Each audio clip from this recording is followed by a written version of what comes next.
The first-class cabin hummed with that sterile, efficient quiet that only early morning business flights could manage. Overhead bins clicked shut.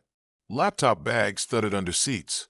Cabin lights burned soft against leather seats, the color of unbothered wealth. Morris Lattimore eased into seat 3A, near the window. The hum of the tarmac beneath the wheels was familiar, not comforting, not unwelcome, just routine. At 48, Morris had spent more time above clouds than beneath them. But this morning, something in the air felt colder than usual, and it wasn't the recycled vent air blowing from overhead. He wore what he always wore, understated precision, a tailored navy suit, crisp white shirt, no tie. Confidence hung from his frame like breath from a cold window, present even when unseen. His tablet glowed softly on the tray table. Q1 projections, a pending merger, notes he'd rehearsed in his sleep. The blonde flight attendant moved down the aisle briskly, ponytail tight, expression tighter. As she passed Morris, her eyes skated past him, landing instead on the man in 3C, a younger white man in joggers and a Patagonia vest. "Good morning, sir," she said, voice lifted like a bell, bright and ringing. She didn't stop at Morris, didn't ask if he'd like anything, didn't glance, just floated past. Morris didn't flinch. He'd learned not to. Reactions cost more than silence. Across the aisle, Helen McKinley caught it. A woman in her 70s with paper-thin skin and courtroom eyes, the kind that had once silenced entire rooms from the bench of a federal court. Her crossword puzzle lay untouched in her lap, pen paused midair. She'd seen it. It was subtle, the way bias often was, not in what was done, but in what wasn't. Helen adjusted her glasses and tilted her head, watching, listening. Morris returned to his screen. The flight was scheduled for takeoff in 12 minutes. Boston by 9:15. Meeting by 11. But in the space between now and touchdown, something would crack open. Something bigger than anyone in first class imagined. And it would start with a menu. The plane lifted from the runway with a smooth groan of engines, banking eastward into pale gold morning light. Morris barely glanced out the window. He didn't need to. The sky, the clouds, they were as familiar to him as the back of his own hand. What held his focus was the shifting weight of silence in the air around him. First class had settled into its cocoon of polite detachment. Suit jackets folded neatly. Headphones slipped on. Window shades lowered. The smell of coffee drifted from the galley, sharp and comforting. But in 3A, Morris sat untouched by the rhythms of service. No one had come by. No menu. No towel. No offer. Again, he glanced to his right, across the aisle. Helen McKinley hadn't moved, but her eyes had.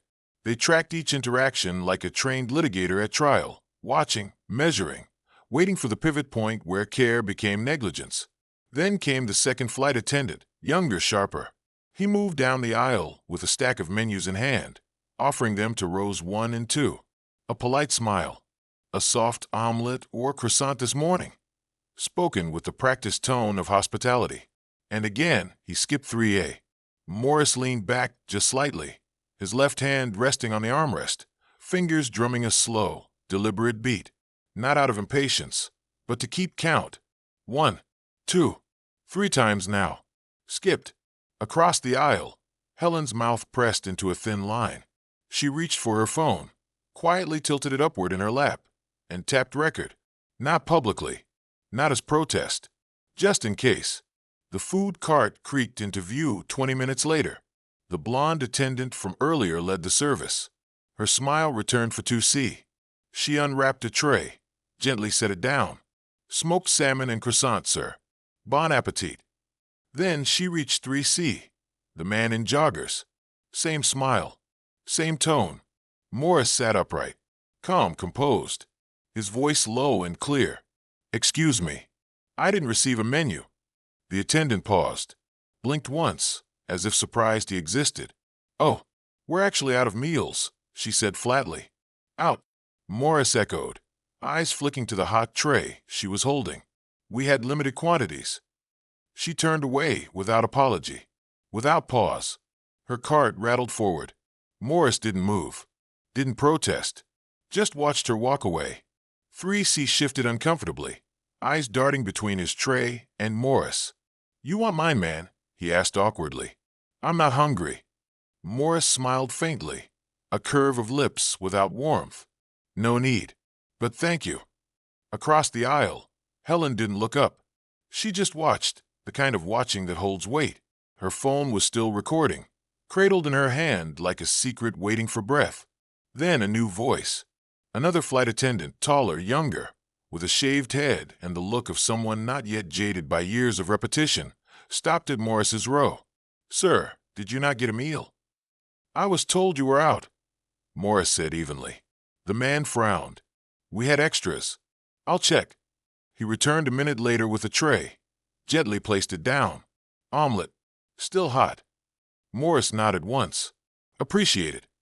But he didn't touch the food. Not one bite. Because it was never about the omelet. The silence in first class had shifted. Not the usual polite quiet of high-altitude travel. This was denser charged. A different kind of silence. The kind that comes when something wrong happens, and everyone sees it. But no one wants to be the first to name it. Helen McKinley didn't move. Her posture remained grandmotherly. Hands folded over a beige cardigan, knees tucked politely together. But her mind was whirring like a courtroom cross-examination. She'd sat through enough cases to know when something small was part of something bigger. Microaggressions, they called it now. Helen just called it familiar. She remembered the 90s. The smirks when she took the bench. The way attorneys sometimes addressed male interns before speaking to her. She never raised her voice.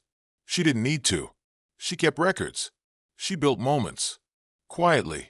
Strategically. Just like this. 3 minutes and 17 seconds. That's how long the footage on her phone ran. It showed Morris being skipped. Showed him calmly asking. Showed the attendant's clipped reply. It showed how one man's dignity sat untouched next to a tray he never requested. And the hundreds of quiet decisions people made to pretend it hadn't happened. Helen tapped her screen. Saved the video. Locked her phone. Then she looked at Morris. He hadn't looked up in 20 minutes. The tray still sat untouched, steam long since vanished. His posture was perfect. Still, but it was the stillness of a man trained not to react, because reaction for him would be interpreted as escalation. She leaned in, voice low but steady. "Do you mind if I ask something?" He turned, finally meeting her gaze. "Would this have happened if you looked different?" she asked. Morris didn't smile, didn't scoff. He just nodded once, a slow, deliberate movement that carried years of weariness in its simplicity. "I ask myself that more times than I care to admit," he said. Neither of them spoke again for the next hour. But something had shifted, not between them, around them. The young attendant who brought the tray earlier returned once more, glancing at the untouched food. "Sir, is everything all right?" Morris didn't respond, just looked out the window again. By the time Flight 2237 began its descent into Boston, the sky outside was the color of polished steel, flat, cold, indifferent. Inside the cabin, however, there was a different kind of pressure building. Helen's phone rested in her lap once more. Locked now, but she could still feel the heat of the video inside it like a coal tucked in her pocket. She had options. Upload it, send it to the airline, delete it and tell herself it wasn't her fight. But that wasn't the woman she'd raised her daughter to respect. As the plane touched down and the tires screeched against the runway, Morris finally moved. He powered off his tablet, slid it into his leather bag, and adjusted the cuffs of his shirt. Not rushed, not bitter, just efficient. But Helen saw it, the way his fingers lingered over the untouched tray before pushing it away. The way his jaw tightened just once as the "thank you for flying with us" message played over the intercom. Passengers stood. First class emptied quickly. Business people with tight schedules and tighter smiles filed out.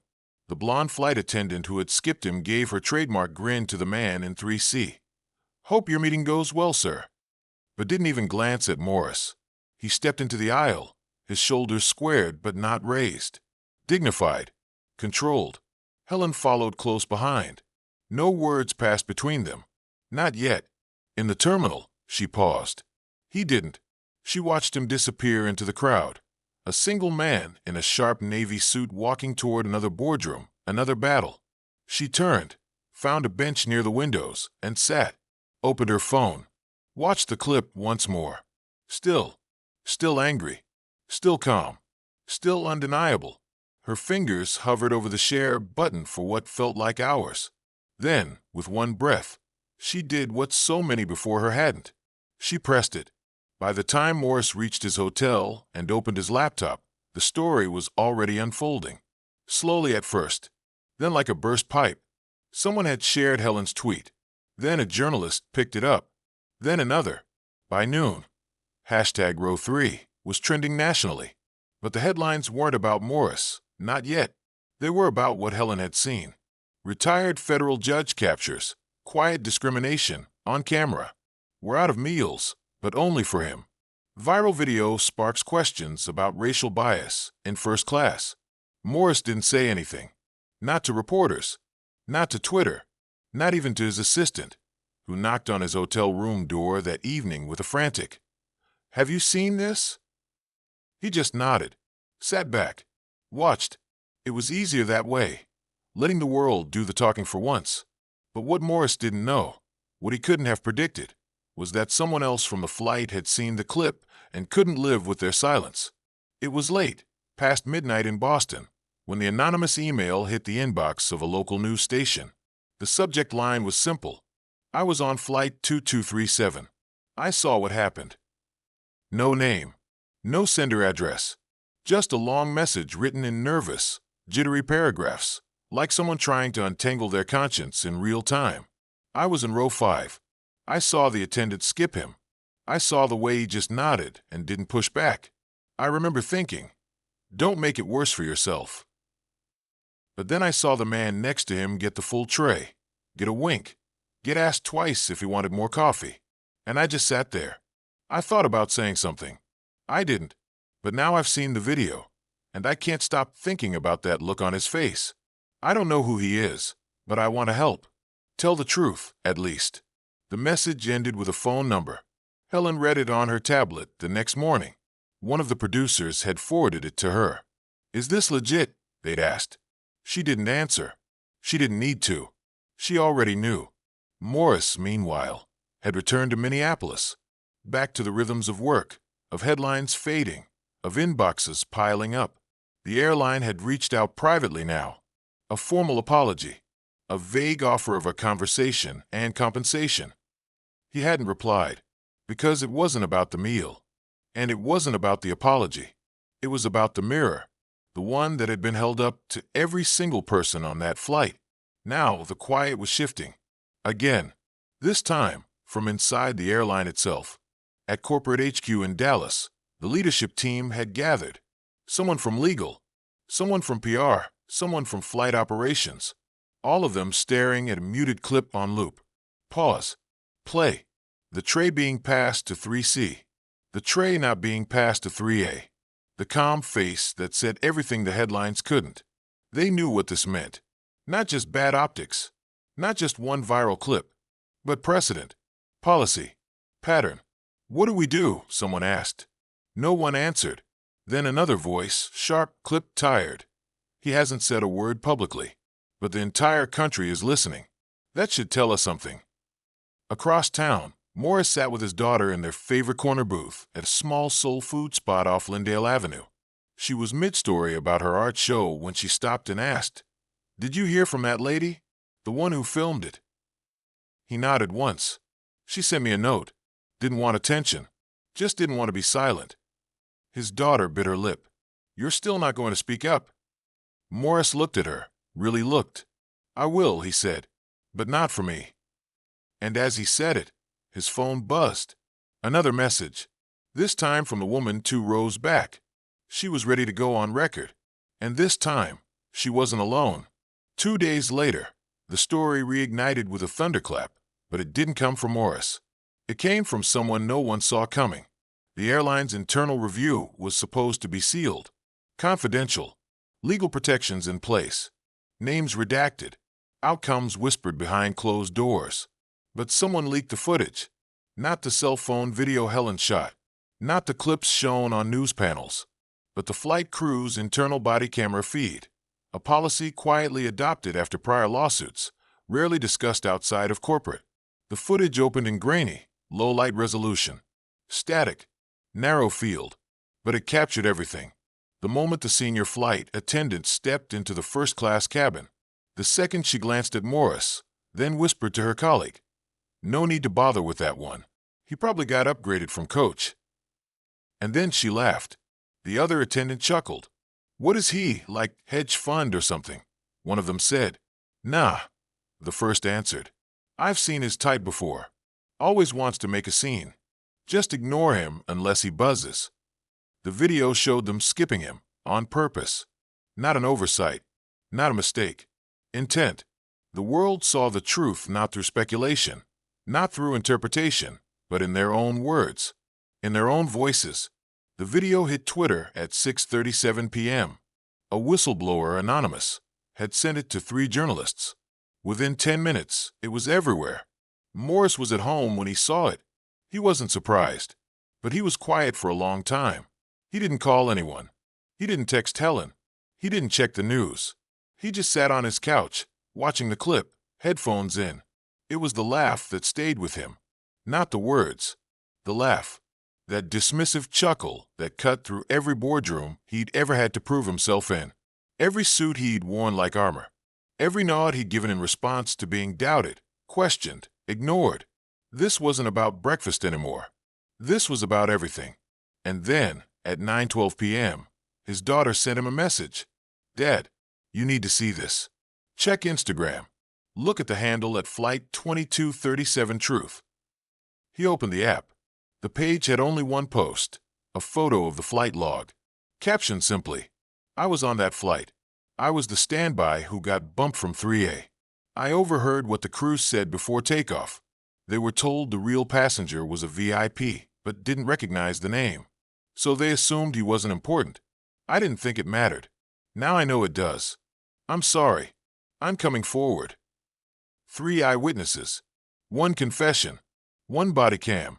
And Morris? He still hadn't said a word. But now the world wasn't just watching. It was waiting.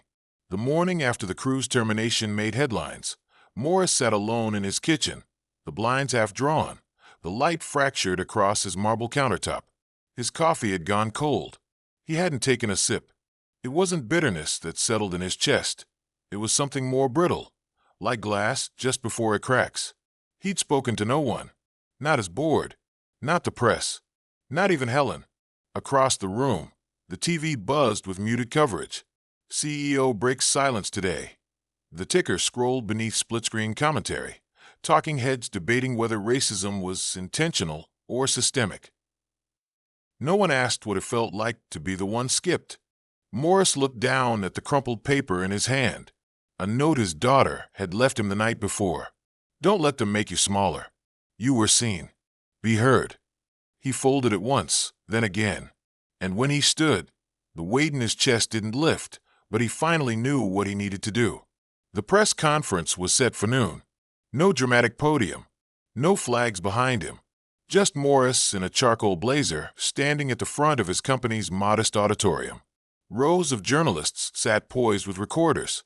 A few staff members lingered near the back, curious, unsure if their calm, composed CEO was about to become a symbol for something far bigger than logistics. Morris stepped forward. He didn't clear his throat or scan his notes. He just looked out over the crowd and said, "You saw 3 minutes. I lived 40 years. The room stilled. When I asked why I was skipped, I wasn't just talking about breakfast on a plane. I was talking about the 1,000 small moments that add up when people don't expect you to belong in the seat you paid for." He paused. A few pens hovered, waiting. I didn't want to be a headline. I didn't want this attention. But if silence makes room for the next man to be skipped, then silence isn't dignity. It's complicity. One reporter raised her hand. "Mr. Lattimore, do you think what happened was racially motivated?" Morris let out a breath, steady and slow. "I think it wasn't an accident. And I think we all know that's worse." In a small apartment across town, Helen watched from her tablet. She didn't blink, didn't breathe until Morris looked straight into the camera and said, This is not about a meal. It's about the quiet math people do in their heads when they look at someone and decide whether they matter. And I've run the numbers. They don't add up. Online, the clip spread like fire through dry brush. But just as the tides began to settle, something else surfaced. A leaked audio clip. Internal training from the airline. The voice on the tape. A mid-level training coordinator, laughing. First class has expectations. They don't like surprises. Keep it smooth, keep it familiar, and avoid unnecessary attention. A trainee asked, "What if someone's unfamiliar?" The pause was long. Then, "Well, you'll know. Trust your gut." The phrase hit like a hammer. Trust your gut. By evening, hashtags exploded. Hashtag trust your bias, hashtag first class only. And just when the airline thought it had braced for the storm, a second wave hit. Harder, deeper, and carrying names. Because someone else was watching. And someone else wasn't staying quiet this time. The room was silent, but the silence didn't feel empty. It felt charged. Morris stood before a sea of reporters, their cameras blinking like watchful eyes, microphones stretching toward him like they might steal the truth if he didn't hand it over willingly. His breath was slow, controlled, just as he'd rehearsed. A backdrop of the company's modest Navy logo loomed behind him. It was simple, professional, understated, just like he preferred it. No flash, no theatrics, only presence. He leaned toward the podium, then looked up, not at the cameras, but through them, past them. "My name is Morris Lattimore. I am the CEO of Lattimore Freight Holdings, a company built from nothing but grit, strategy, and respect." He paused, letting the words breathe. "On Tuesday, I boarded Flight 2237 bound for Boston. I dressed the same way I always do, neatly, professionally. I sat quietly. I reviewed my notes for a meeting that would shape our next quarter. And I was skipped." A flicker passed across his face. Not anger, not even pain. Something deeper. Weariness. But this isn't about a breakfast tray. This isn't about a flight attendant who made a mistake. This is about something we all carry with us, whether we choose to see it or not. A low murmur moved through the crowd of journalists. Not questions, not interruptions, just the sound of attention deepening. He continued, "I didn't raise my voice. I didn't demand anything. I asked a question, and in response, I received silence. Not just from a crew member, but from a system that tells people like me to be grateful for the seat and quiet about the treatment." One of the younger reporters, mid-20s, anxious fingers tapping a notepad, held his breath like he'd forgotten he was in a press room. "I am not here to accuse," Morris said. "I'm here to hold a mirror." The room absorbed the weight of it. His voice was still low, measured, no crescendo, just gravity. That mirror shows us how quickly someone can be judged as less worthy, less deserving, less human, and how often that judgment hides behind smiles and company statements. He stepped back from the podium then, just one step, but it felt seismic. No one clapped, no one dared, but somewhere miles away, Helen McKinley sat on the edge of her couch, hands pressed together, nodding slowly. Her own words, once tucked into court transcripts and verdicts, had never landed quite like this. Outside the conference room, protesters gathered, not with signs screaming outrage, but with ones whispering truth. Dignity is not optional. Being seen should not require a camera. And across social media, a new wave had begun, not just calling for corporate apologies, but for everyday accountability. People began sharing their own experiences. Quiet ones, subtle ones, meals skipped, questions ignored, names mispronounced and never corrected. But the biggest turn was yet to come, because just as Morris returned to his office, still in the echo of his press room statement, his assistant burst in holding a printed email. "Sir, someone leaked the crew logs, and there's something you need to see." Morris took the page. His eyes scanned the document, and there, buried among procedural reports, was a name he hadn't expected, a name he recognized, a name that didn't belong in a story like this, a name that shifted this from a moment of personal injustice to something far more dangerous. He sat down, the paper trembling slightly in his hand. It was no longer just a flight. It was a cover-up, and he knew now the truth was bigger than him. The next morning, Morris stared at his inbox, blinking at the flood of new subject lines. Please confirm interview availability. Urgent inquiry from Associated Press. Internal response plan, confidential. But it was one email in particular, buried between spam and scheduling notices, that froze him. The subject was blank. No signature. Just a forwarded attachment titled, Crew, 2237_shift, roster_internal. He hesitated, then clicked. The spreadsheet was simple. Dated 2 days before his flight. 4 columns. Name, position, time assigned, override status. Morris scrolled slowly. At the bottom of the page, highlighted in yellow, were 3 names with override flags next to them, each marked protocol exempt, direct assignment. One name hit him hard. The lead flight attendant, the one who had ignored him, denied him a menu, smiled only when others were looking. She wasn't even originally scheduled for the flight. Morris read the override note again. Reassign per OPS 03 directive. That phrase stirred something in him, like a phrase half remembered from a legal memo. He forwarded the file to his legal advisor, Sylvia Hammond, with a single line. Look at the override status. Find out what OPS 03 is. Within 30 minutes, Sylvia called. Morris, she said, voice tight. That override tag is internal code used for discretionary reassignments, typically when someone's being moved for optics or discipline. Discipline, or sometimes to keep them away from certain passengers. Morris stood from his desk. You're saying someone knew I was flying? I'm saying, she replied. Your name was probably flagged in the system, maybe from previous complaints, maybe for corporate tracking, but someone somewhere moved those people onto your flight, and not because it was routine. He swallowed. You're saying this wasn't an accident. I'm saying it may have been intentional neglect, or worse, a test of how much you tolerate. His chest tightened. Not anger, yet, but a deeper weight. It wasn't just about breakfast anymore. It was about a system that quietly ensured silence. He pulled up the email again and stared at the 4th name. It wasn't a flight attendant. It was a corporate representative, seated in row 5B, placed there under the tag. Internal observer, non-uniformed. He hadn't noticed her, but someone from the airline was there, watching, recording notes. Silently, Morris whispered to himself, so they planned for this. Down the hall, his phone buzzed again. Sylvia had just sent a second file. Attached was a screenshot from a whistleblower forum. Anonymous staff leaks posted under fake names. One thread stood out. Certain VIP passengers marked red. Unofficial orders to minimize contact. Less interaction equals fewer mistakes. Morris scrolled, jaw clenched. His name was on the list. But he wasn't alone. And that's when he realized this story wasn't just his anymore. It was bigger, wider, and far from over. Because now the question wasn't why it happened. It was, how many times has it happened before? And how long have they been getting away with it? The conference room at Lattimore Global was colder than usual, not in temperature, but in tone.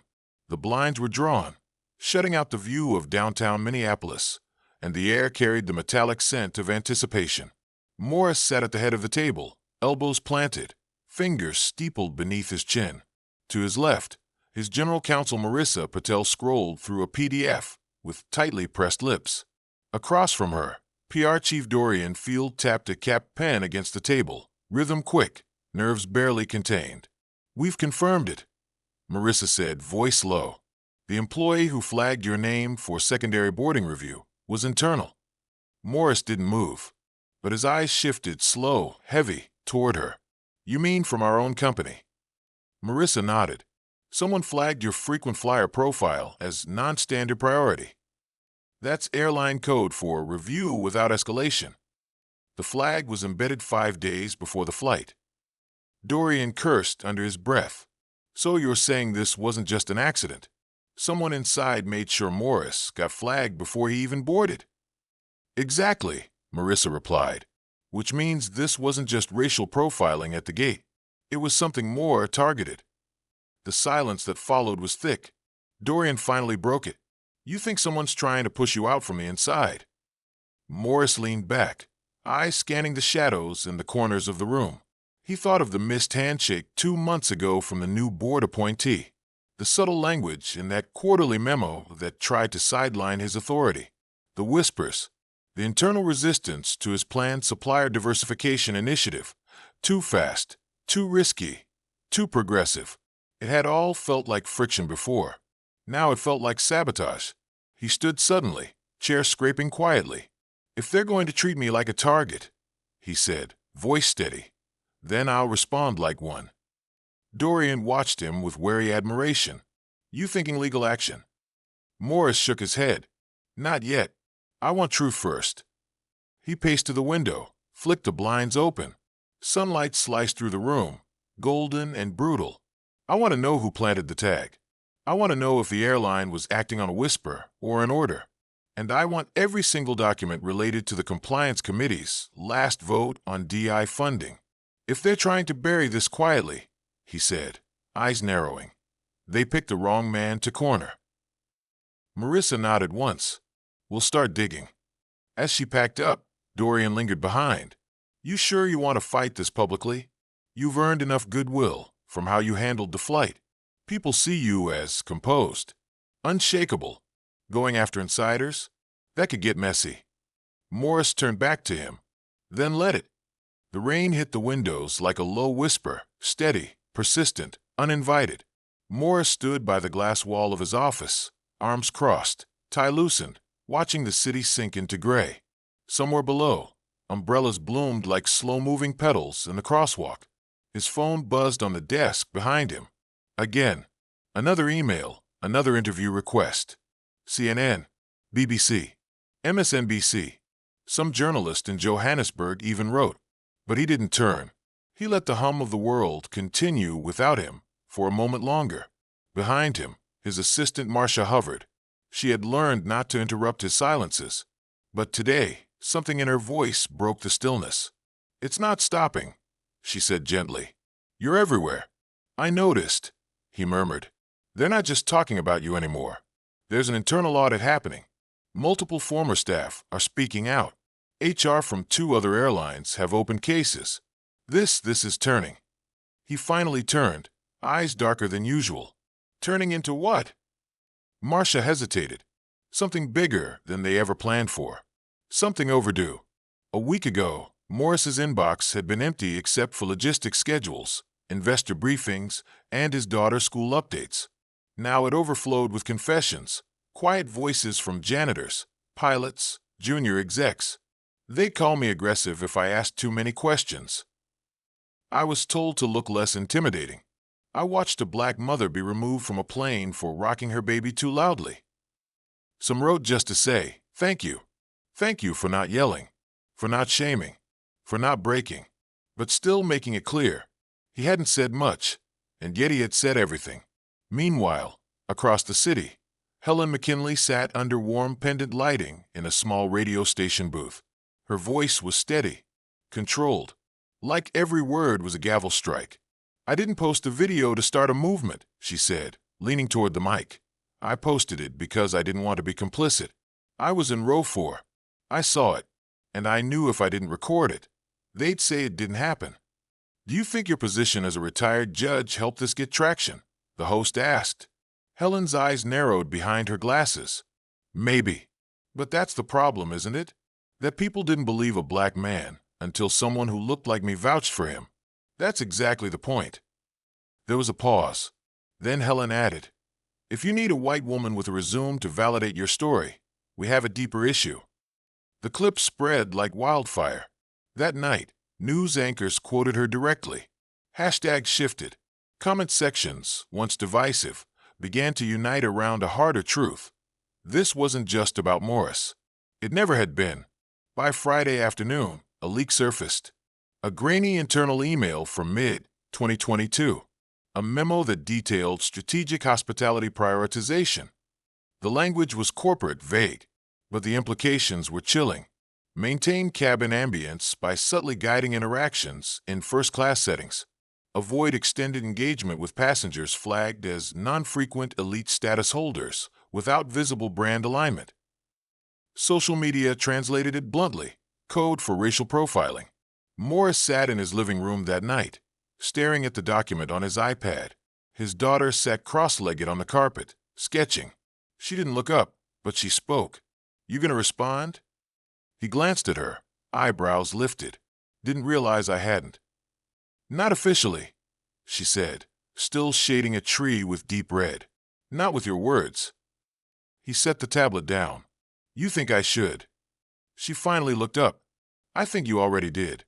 But they need to hear it, Dad. Not just see it. They need you to say it." He nodded slowly. "Then I guess it's time." The next morning, the New York Times printed an op-ed with a simple title: "A seat at the table isn't always enough." The byline, Morris Lattimore. In it, he didn't rage. He didn't accuse. He told the story plainly, elegantly. The moment, the silence, the subtle humiliation, the quiet trauma of being seen and still invisible. But then, 3 paragraphs from the bottom, he shifted the narrative. This wasn't the first time. It likely won't be the last. But it might be the one that made someone pause. A young flight attendant in training. A senior VP reading this over her morning coffee. Or maybe just a man watching his own behavior for the first time. If that's what the story becomes, a pause that echoes, then that's more powerful than any headline. The final line of the piece hit like a slow exhale. Dignity, when withheld, becomes protest, and silence, when seen, becomes testimony. The airline CEO resigned. Several board members were replaced. Congressional representatives began drafting a new Airline Passenger Rights Act, adding implicit bias training and transparency protocols to flight crew standards. And still, Morris never raised his voice. He never needed to. That Sunday, Helen received a letter, a small envelope hand-addressed. No return name. Inside was a folded note on soft cream paper. "You don't know me, but I was 3C. I saw him. I didn't speak. I've spent every day since wondering what it would have meant if I had. Thank you for doing what I didn't, for showing me the cost of silence." No name. Just a former passenger. Helen held the letter in both hands. And for the first time since the story went viral, she cried. The morning sun filtered through the blinds of Morris Lattimore's office, casting striped shadows across his desk. The hum of the city below was a distant murmur, a stark contrast to the storm brewing in the digital world. Morris sat, his fingers steepled under his chin, eyes fixed on the screen displaying a flurry of emails, news alerts, and social media notifications. Across town, Helen McKinley sipped her coffee, the warmth of the mug grounding her as she read through the latest headlines. The video she had posted had ignited a firestorm, one that neither she nor Morris had anticipated. The world was watching, and the airline's carefully constructed facade was beginning to crumble. In a dimly lit room, filled with the soft glow of computer screens, a young journalist named Aisha scrolled through a trove of documents sent anonymously. Her eyes widened as she read through internal memos, training manuals, and email exchanges that painted a damning picture of the airline's internal culture. One email, dated 6 months prior, stood out. Ensure first-class passengers receive priority service. Be discreet with non-frequent flyers to maintain brand image. The language was coded, but the implication was clear. A culture of subtle discrimination had been institutionalized, hidden behind corporate jargon and policies. Meanwhile, a former flight attendant, Maria, watched the unfolding drama with a heavy heart. She had left the airline years ago, disillusioned by the unspoken rules and biases that permeated the workplace. The video of Morris's experience brought back memories she had tried to forget. Summoning her courage, Maria reached out to Helen, offering to share her story. They met in a quiet cafe, away from prying eyes. Maria recounted instances where she was instructed to prioritize certain passengers over others, based on appearance and perceived status. Helen listened intently, her recorder capturing every word. This was more than a single incident. It was a systemic issue that needed to be exposed. Back in his office, Morris received a call from his daughter. Her voice trembled with a mix of pride and concern. "Dad, your story is everywhere. People are talking, sharing, protesting. They're calling for change." Morris felt a swell of emotion. He had never sought the spotlight, but now that it was upon him, he knew he had a responsibility to use it wisely. He drafted a statement, not of anger, but of hope, a call for accountability, for introspection, for a commitment to equity and respect. As the day wore on, more whistleblowers came forward. Stories of overlooked promotions, biased training materials, and discriminatory practices surfaced. The airline's leadership faced mounting pressure, their previous statements of denial now ringing hollow. In a dramatic turn, a confidential report leaked, revealing that the airline had conducted an internal audit months before the incident, acknowledging the presence of bias, but choosing to suppress the findings to protect their brand. The revelation sent shockwaves through the industry. Calls for resignations, lawsuits, and regulatory investigations followed. As the sun set, casting a golden hue over the city, Morris stood by his window, contemplating the journey ahead. The fight was far from over, but the momentum was undeniable. Helen, reviewing her notes, realized that this was just the beginning. The hidden threads of discrimination were woven into the fabric of many institutions, and it was time to start unraveling them.